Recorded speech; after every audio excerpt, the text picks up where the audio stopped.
So ano pong nutritious food ang ipakakain natin? 154 pesos ang budget para sa tanghalian ng 5 tao. Meron silang menu ho na ano. And then these are kasi priced at...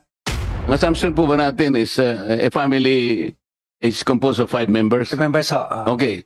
So 5 yung dalawang mag-asawa, 3 anak. 462 pesos ang budget nila sa pagkain. Sa mga tuwid, ang agahan nila is worth 154 pesos. Ang lunch is worth 154 pesos. Ganon din ang dinner. Is this realistic? Realistic ho naman ho, sir. Kasi those were determined by the Department of Health. Secretary Boss Recto, magkano yung budget natin for 2026? Roughly 6.7 trillion. Ano po yung projected revenue po natin? Roughly 5 trillion. That's why you said we are expecting a deficit of 1.6 trillion pesos for More or less. next Cash year. deficit. Cash, yes. Gas. Yes. And that will mean 133 billion per month, 4.4 billion per day Yes. na uutangin natin, That is correct. or 185 million pesos per hour. That is correct. Nakakatakot. Totoo po yun.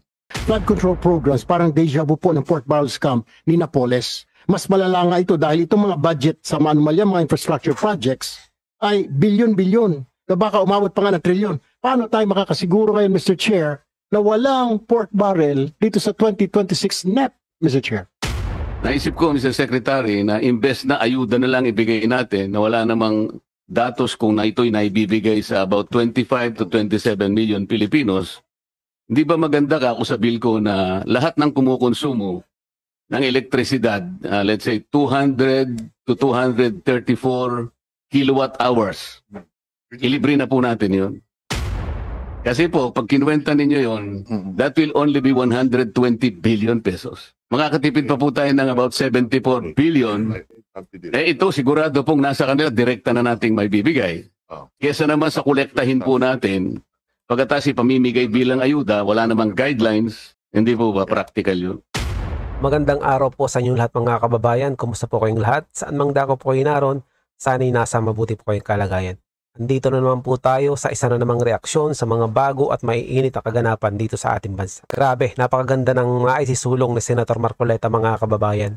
Ito ay kaugnay po ng mga ayuda na pinamimigay ng gobyerno sa ating mga kababayan. Dahil hindi naman umano na sisigurado kung ito ay napupunta sa mga sektor na karapat-dapat na makatanggap nito, ay inumungkahi niya o naisisulong ni Senator Marcoleta na sa halip na ayuda, sagutin na lang umano ng gobyerno ang kuryente na kinukonsumo ng bawat pamilyang Pilipino na kumukonsumo ng 200 kilowatt pababa. Napakaganda nito mga kababayan dahil siguradong lahat ay makikinabang. Hindi katulad ng ayuda na alam naman natin na hindi naman lahat ay nabibigyan. At panoorin din natin ito mga kababayan. Ang isiniwalat naman ni Senator Jinggoy kaugnay nga po ng yaman itong pamilya Diskaya mga kababayan. Kung kayo ay nagulat na sa dami ng sasakyan na inamin niya sa pagdinig sa Senado, mas magugulat pa kayo dahil wala pa pala sa kalahati nito ang dami ng sasakyan itong pamilya Diskaya mga kababayan. Base po ito sa mga bagong pahayag nitong si Senator Jinggoy. Panoorin po natin. Pero bago yan, kung bago ka pa lang dito sa ating channel, ay mag-subscribe ka na at i-click mo na din ang notification bell para maging updated ka sa mga susunod pa natin video. Maraming salamat po. President, early today, the Bureau of Customs carried out a search warrant in the property of the Discayas in Pasig City and found only 3 of the 12 luxury vehicles in the premises. 3 na lang po ang nakita. Mr. President, ayon sa aking nakalap na impormasyon, nasa 80 sasakyan ang pagmamayari ng mag-asawang Diskaya at ng kanilang mga kumpanya. Mula sa 80, nasa mahigit kumulang sa 40 ang luxury vehicles. Ipapakita ko po sa screen ang breakdown ng mga sasakyan na ito. From the LTO records, Mr. President, there are 63 vehicles, luxury and mainstream brands. Kasama po dyan yung mga binanggit ni Sara Diskaya kahapon sa hearing na Rolls-Royce, Kulinan, Bentley Bentayga, 2 GMC Yukon Denali, Cadillac Escalade, Mercedes-Benz Wagon, G63, Range Rover Evoque. May 3 rin siyang binanggit kahapon, yung Range Rover Defender, Cadillac Escalade at Mercedes-Benz Maybach na wala po sa records ng LTO. Sa pinag-uusapan na nag-viral na YouTube channel ni Julius Babaw, meron pang 8 luxury vehicles na wala sa tala ng LTO na nakapangalan sa mag-asawang Diskaya. Napag-alaman din ng aking tanggapan na meron pang 6 na mamahaling sasakyan ng pagmamay-ari ng mag-asawang Diskaya tulad ng Volvo XC90, Mercedes-Benz GLS, saka isang Maserati. Nakakalulang yaman po ito, Ginoong Pangulo.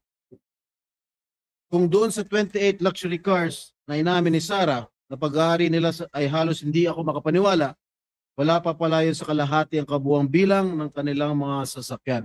Mr. President, this is totally outrageous. And I would just like to spread this into the records, Mr. President. Thank you, Mr. President. Secretary Boss Recto, magkano yung budget natin for 2026? Roughly 6.7 trillion. Ano po yung projected na revenue po natin? Roughly 5 trillion. That's why you said we are expecting a deficit of 1.6 trillion pesos for More or less. next Cash year. deficit. Cash, yes. gas. Yes. And that will mean 133 billion per month, 4.4 billion per day Yes. na uutangin natin, That is correct. or 185 million pesos per hour. That is correct.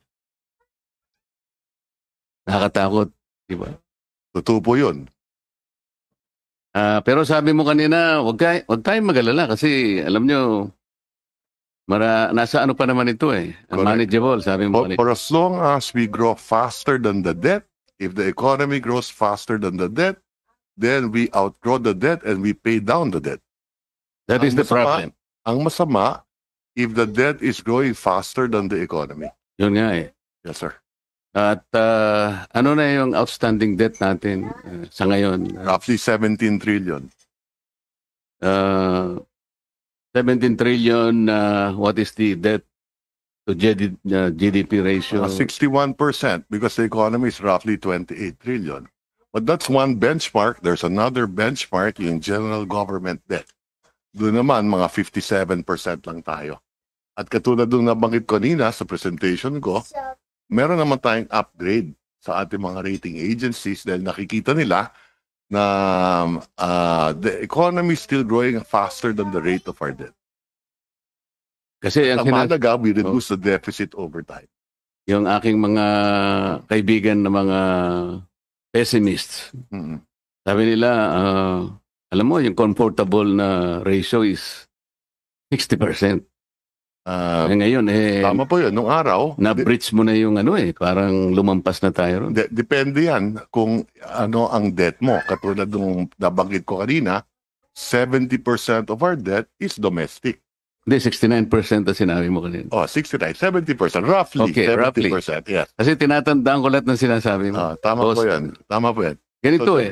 69% ang Okay. domestic. Oh, Ang sabi mo kanina, pumaya pa tayo because, ang domestic natin ay 69%. At correct. lahat naman ng yan ay napupunta na dagdag na kita ng ating mga kababayan. Utang natin sa ating sarili. Tama po yan. Yes, sir. Yes,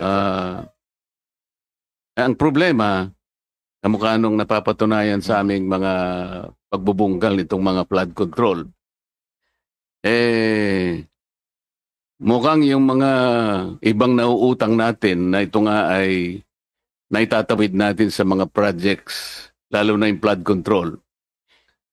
Kahapon lang na naka-establish na kami ng 2 na ghost projects. Ang totoo niyan, binubungkal namin, there are about 60 potential flood control projects na ghost. So, kasama dito ay itong 69% hindi bumabalik sa kita kasi puro ghost ang nangyayari. Ito yung nakakatakot, Secretary. I agree with you. At katulad nung nabanggit ko kanina, we have to grow faster than the debt. So halimbawa, kung yung flood control yan, nagastos ang tama yan, mahigit 200,000 trabaho na ibigay sa ating mga kababayan. At siguro yung ekonomiya natin hindi lang lumago ng 5.7% o 5.9% in the last 3 years on the average, kung hindi masigit pa. So nakakalungkot talaga itong problema sa flood control. At siguro, meron din akong gustong kung mamarapatin po ninyo, maybe I can show you one slide dahil baka makatulong sa ating committee, maybe kayo the DPWH slide. Meron akong slide na nakita at tayo naman matagal na rin tayo sa Kongreso at sa Senado at siguro ito makakapagbigay ng konting kaalaman kung bakit siguro lumaki yung flood control projects. Can we flash the DPWH slide? Sana ito makatulong ito. Kung titignan ninyo itong slide na to. Condition of Philippine Road Network. Tignan nyo yung October to 16, 2024. Yung national road natin, kung titignan ninyo, total kilometers, 35,000. Sa flood control na lang kasi flood control lang sinasabi. Then, precisely my point. Tignan ninyo, national road, 99.1% tapos na. Tignan yung national bridges, 99.9% tapos na.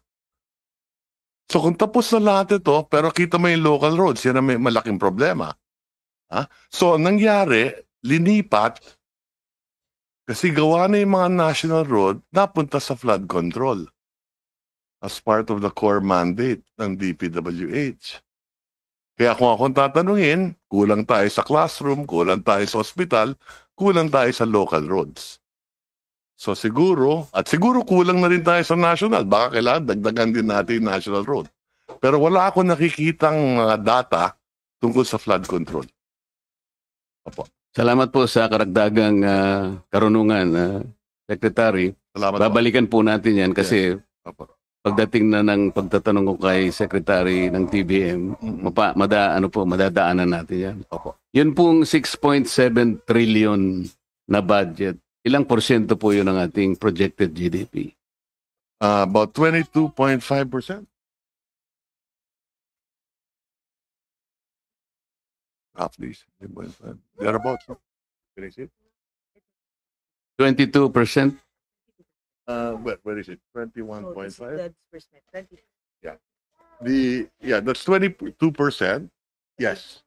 Yeah. The disbursement is 21.5. And what is our projected GDP? About 30 trillion. 30 trillion, more or less, yes. So we need to grow by how much in order to achieve this? If the deficit will grow by 5.5% this year and the economy grows by, in real terms, by 5.5%, then equal lang. If the But we need to overtake, That's correct. kasi dapat mas mabilis ang growth Correct. natin sa economy. Correct. So what should be the growth? So, Ideally. halimbawa, correct. So today, we expect the economy nominally to grow roughly about 7.5% to 8%, nominally including inflation, and the debt will increase by about 5.5%. Another way of looking at it, halimbawa, if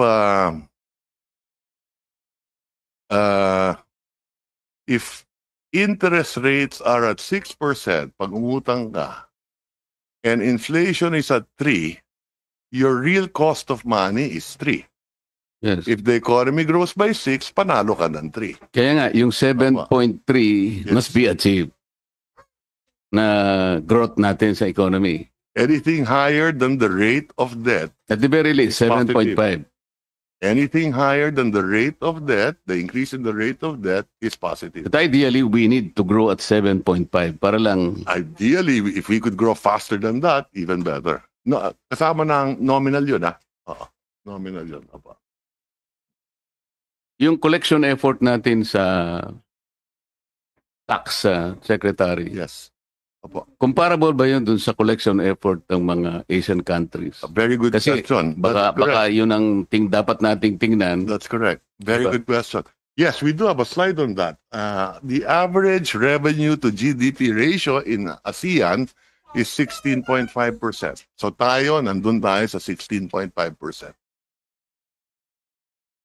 So Okay, lahat tayo. yung benchmark namin sa DOL.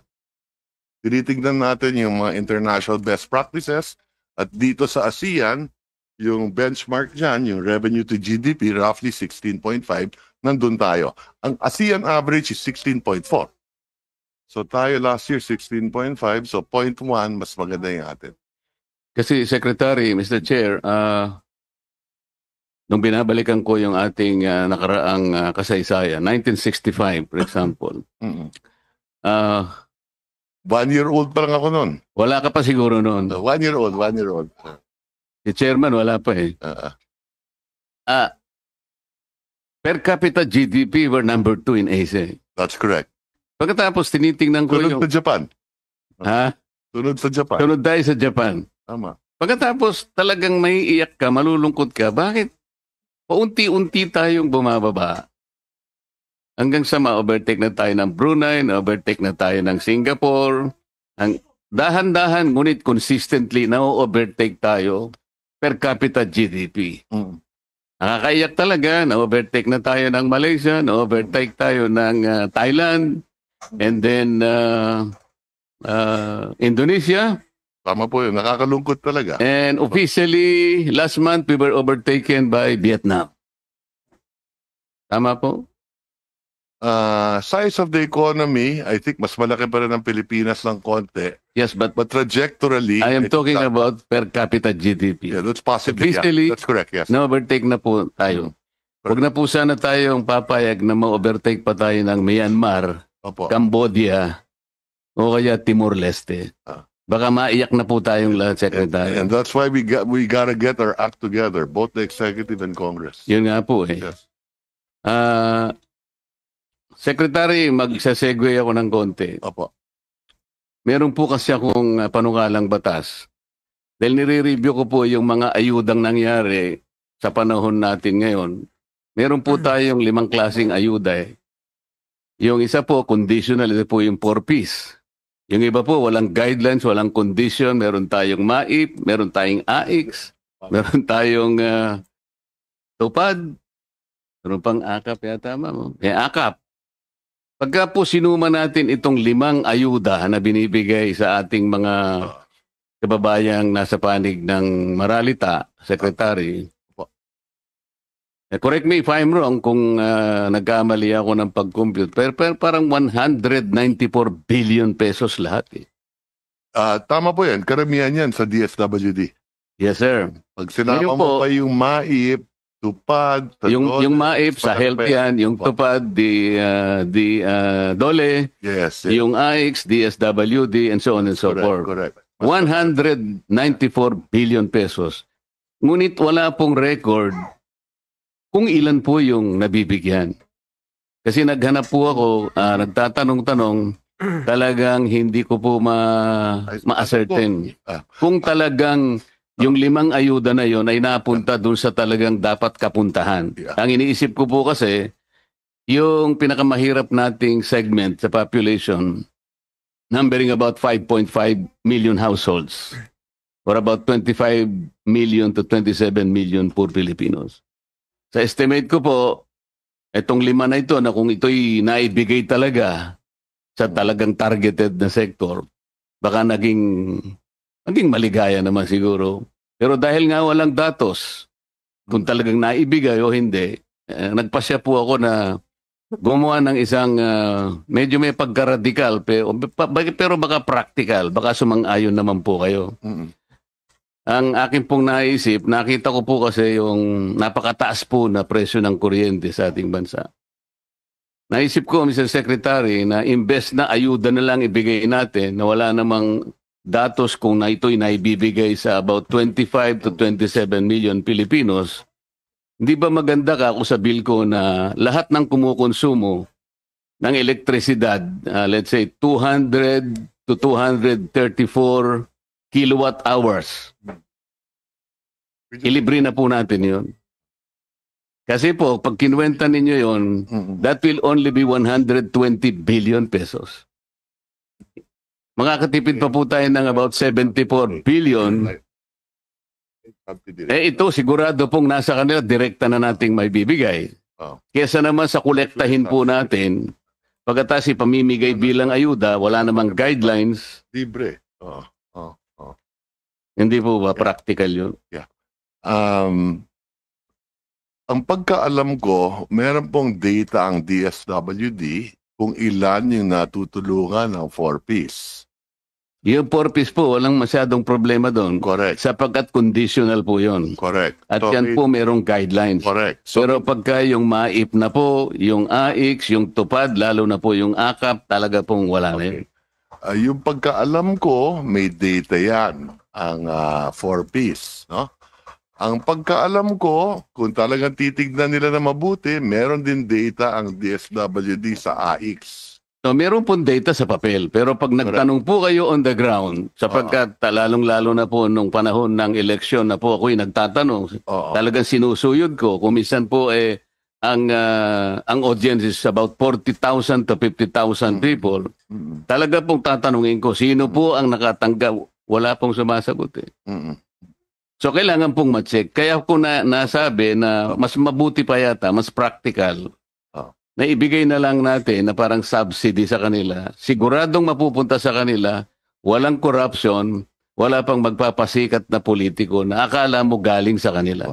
Ang alam ko rin, doon sa Lifeline subsidy, meron tayong pagka below 100 kilowatt hours ang gamit mo. Hindi po, Meron- 20 kilowatt hours lang ang nasa lifeline po. Ulitin ko lang. Hindi po 120. Yeah, ulitin ko lang. Pagka 71 to 100 kilowatt hours, may diskwento ng 20%. Pag 0 to 20 kilowatt hours, 100% libre.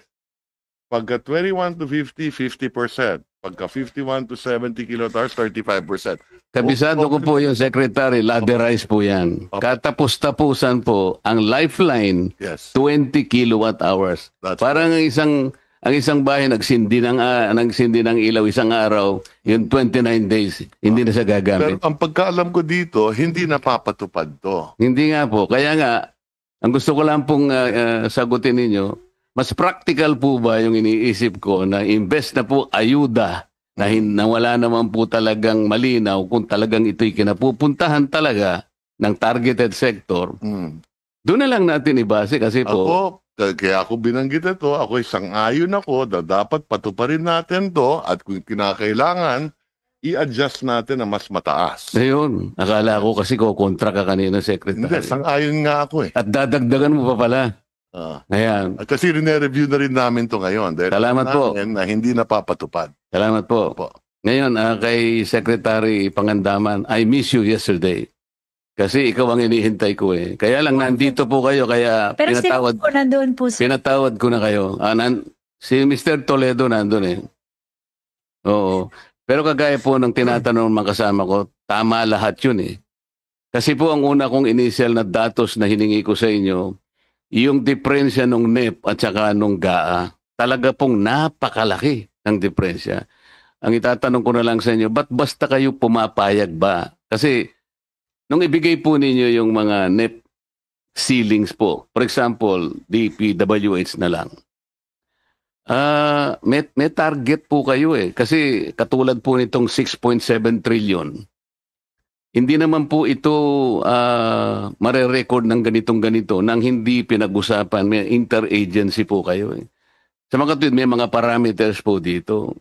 Maaring ito pong 6.7 trillion na to talagang nakaakma doon sa mga directions na gusto natin gawin. Halimbawa, dito sa 6.7 trillion na to, sabi ni Secretary Balisagan, we will be able to liberate at least 800,000 poor people this year. Kunwari, ganun po ano. Ngayon, madi-displace, ma-upset ngayon yung ano sapagkat kumuha ang program, kumuha sa ganito. Tama naman po yung mga nauna kong kasamang nagtanong. Kailangan may vetting procedure. Do not accept this parang submissions ng isang agency, parang gospel truth. Sayang po eh. Nawawalan lang ng katuturan. Lahat po ng ating directions, lahat po ng targeted natin, mga economic indicators, papunta nga po sa gusto natin, we need to grow at 7.5%, sabi natin, para lang malampasan natin yung deficit natin, yung utang natin, maunahan natin, makapagpundar tayo ng mas maraming pangkabuhayan para kahit nangungutang tayo, natatakpan nating lahat. Lahat po ng ito na upset, nasisira because bigla na lang isisingit si ganito, Isipin mo, isang congressman, malalaman niya, paano niya ma-access yung program, hindi naman niya kayang gawin yun. Yun po yung aming mga gusto lamang sanang makitang reforma sa natin. Kaya ko po ganun na nagsimula ako sa paghingi noon. Gusto naming makita, sino-sino po ba yung mga makakapangyarihang mga tao na yun, na sila lamang ang may karapatang bumulong para, ibahin mo yan. Bakit po sa Congress? Nagtagal po ako ron eh. Pagkatapos naming magdebate ng 3 buwan, parang formalidad na lang, Mr. Chair. Di may mga adjustment na, bago isubmit bago maging HGAB. Magkikreate sila ng small committee. 3 lang sila. Hindi na namin alam po. Sana ma'am, nandun ka pa. Huwag kang pumayag habang nag-uusap sila. Nakabantay ka. Hindi nyo pwedeng gawin naman yan. Sobra naman yan. Parang ginagawa naman ninyo akong kengkoy dito. Ito yung ginawa namin because we're supposed to target all this. Meron kaming mandato sa ating 3 tao lang kayo, iibahin ninyo, i-reconfigure nyo lahat ito. Hindi ba ma'am yun ang Kung pwede lang po, sana. Papwedehin natin. Hindi po pwedeng, Sige po. gano'n. Bakit di ba natin pwedeng gano'n? Nakabantay ka lang doon. Halimbawa, nag-PICAM. Nakabantay ka sa PICAM. Di ka naman magpa-participate pero tinitingnan mo sila. Hindi ba? Point, Ken, Hindi Senator. papapasukin. Si chairman, siguradong papapasukin ka. Sige po. Basta po, papuntayin niyo po ako po. I will attend po, Mr. Chair. Salamat po. Secretary Balisagan, in-improve mo yung food, anong tawag mo ron? Poverty threshold. Hindi, yung sa pagkain sabi mo. Food threshold. From 11-something thousand, naging ginawa mong 13,873, di ba? Hanggang sa 2023 lang ho yan. That will still be adjusted upward to account for inflation. So itong estimate mo is only good for 20 hanggang 2023. Ito yung kasi yung currently adjusted. 25 na tayo. Bakit ang binibigay mong dated 2 years ago? I-adjust pa nga namin ito to account for inflation. It will be higher than the 13,873. So just as to yun po yung gusto kong itanong sa inyo, yung 13,873. Ano po to? Deflated na to o hindi? Inflated na. Hindi. At pesos in 2023 ho. Kasi yung last number natin was 2023. Kaya yung old number. Ano yung base year nyo? 2023 ho. 2023. So this is already not nominal, it is deflated. Well, yeah, that's why we want to adjust that for yun nga, 2025. Even if we hold this as correct, bali 462 pesos per day. Ito yung pagkain po ng isang pamilya. Ang assumption po ba natin is a family is composed of 5 members? 5 members, okay. So 5 yung dalawang mag-asawa, 3 anak. 462 pesos ang budget nila sa pagkain. Sa mga tweet, ang agahan nila is worth 154 pesos. Ang lunch is worth 154 pesos. Ganun din ang dinner. Is this realistic? The interagency committee ho, na these are composed of okay lang po yung interagency, pero paano po ninyo? Realistic ho naman ho, sir, kasi those were determined by the Department of Health, the Department of the Food and Nutrition Research Institute. Sila yung ano pong nutritious food ang ipakakain natin? 154 pesos ang budget para sa tanghalian ng 5 tao. Meron silang menu ho na and then these are kasi priced at the most at the local level ho, at saka yung the source of the nutrients are sa mga locally available source. So hindi yung binibili sa SMO or restaurants ho yung ang assumption po kasi natin accessible po yung sinasabi ninyo na combination Palagay po ba ninyo ganun kakadali yun?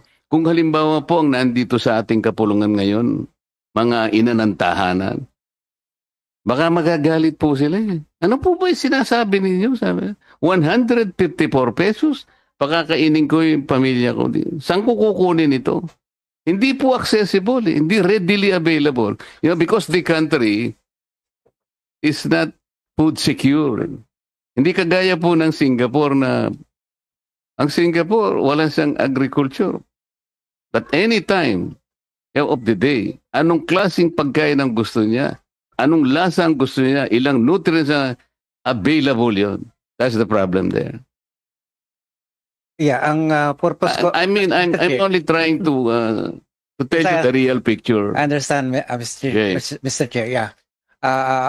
The purpose here kasi ho is not really to estimate a decent standard of living or which depends on, of course, the lifestyles and preferences of households. But to simply say that if you have this particular level of income, you are not likely to fall that below that level of standard of living na sa mababa. Yes, we understand the Secretary. The problem is that assumption is so general na hindi po mag-fit talaga. Kaya siguro aralin po nating mabuti. Ang basahan naman natin, Mr. Chair, sa mga international practice, hindi naman itong exercise na ginawa natin sa atin. Yes. Over time kasi, ang practice... Mr. Chair, may time pa ako? Wala na po. Wala na. Pero pwede bang isa na lang para pasensya ka na? Yun Pero quick pong... interjection, Mr. Chair, with the indulgence of Senator Okay, Marcoleta. Quick note lang po, Secretary RC, dun sa sinasagot nyo kay Sen Marcoleta. I should think ang target natin o ang baseline natin should be a decent standard of living. Opo, na hindi lang peg sa kung ano yung minimum wage ngayon or what, but totoo po, a decent standard of living. Yun lang po. I was very struck kasi by yung isang sinabi nyo po. And then let's peg the rest of our budget assumptions and targets and actual appropriations to that. Salamat, Mr. Chair at Senator Marcoleta. thank you. Yeah, go Isa ahead. na lang, Mr. Chair. Sige po. Sa 2026 po, Secretary, ang LGUs po ay magkakaroon ng 1.35 trillion share po sa kanilang, yung NATA po, hindi ba? This is about 13% increase. Tama po, ano? Ang problema po nito, parang sa papel, masayang-masaya po yung ano eh. Kaya lang kung di po ako nagkakamali, merong executive order, I don't know, parang 130 na para ma-avail ng LGU po yung additional na NATA. Dati IRA sa kanila yon. They have to comply with total devolution. Kung halimbawa, kamukha ng Valenzuela, sasabihin ni Mayor West, hindi ko na tatanggapin ng konting baryang idadagdag mo sa akin if I need to be. Isipin nyo sa iba pong mga barangay na malilito kaya munisipyo. For example, even a communal irrigation, siya na. O ikaw na kanya mag-finance ng ospital mo, total, meron ka naman. Tatanggihan po nila yon kasi mas lalo po silang mahihirapan kung madidevolve. Sana merong transition. Capacitate them first. Let's say 2 or 3 years or even 5 years. Ngayon, pag okay ka na, boss devolve ka na. Ikaw na dito. Baka po mangyari, di ba, Madam DBM? Thank you. Tama po, Mr. Chair, meron pong transition plan na base po yun sa pag-aaral ng NEDA po ni Secretary R.C. Balisacan. Na-present na rin po niya yung result. Kinakailangan po ng transition plan at saka yung capacity building sa ating mga local government units at karagdagang support po doon sa mga lagging, yung talagang hindi po kaya ng full devolution. Hinihintay lang po natin yung executive amendment doon sa executive order na nabanggit niyo po kanina para magkaroon po tayong transition, Mr. Chair.